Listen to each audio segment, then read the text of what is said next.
মারা গেছেন Benjamin Netanyahu. ইরানের হামলায় ইসরায়েলের প্রধানমন্ত্রীকে হত্যার দাবি করেছে ইরানের প্রভাবশালী সংবাদ সংস্থা তাসনিম নিউজ এজেন্সি। মধ্যপ্রাচ্যের তপ্ত রণক্ষেত্রে এটি এখন সবচেয়ে আলোচিত রহস্য।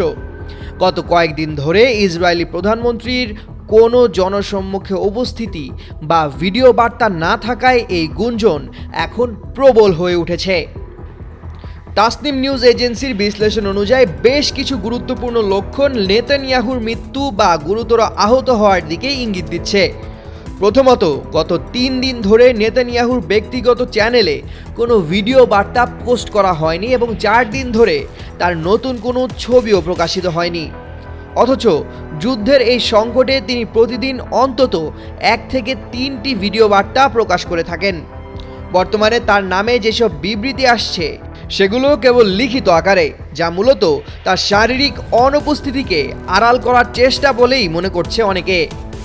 পরিস্থিতি আরও সন্দেহজনক হয়ে ওঠে যখন ডোনাল্ড ট্রাম্পের জামাতা জ্যারেড কুশনার এবং বিশেষ প্রতিনিধি স্টিভ উইটকফের নির্ধারিত ইসরায়েল সফর হঠাৎ বাতিল করা হয়।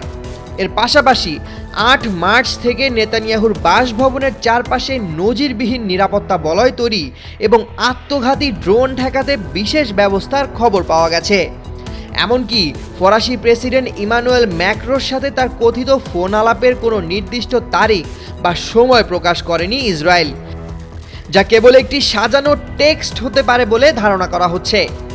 সবচেয়ে চাঞ্চল্যকর দাবিটি এসেছে সাবেক মার্কিন গোয়েন্দা কর্মকর্তা স্কুট রিটারের পক্ষ থেকে।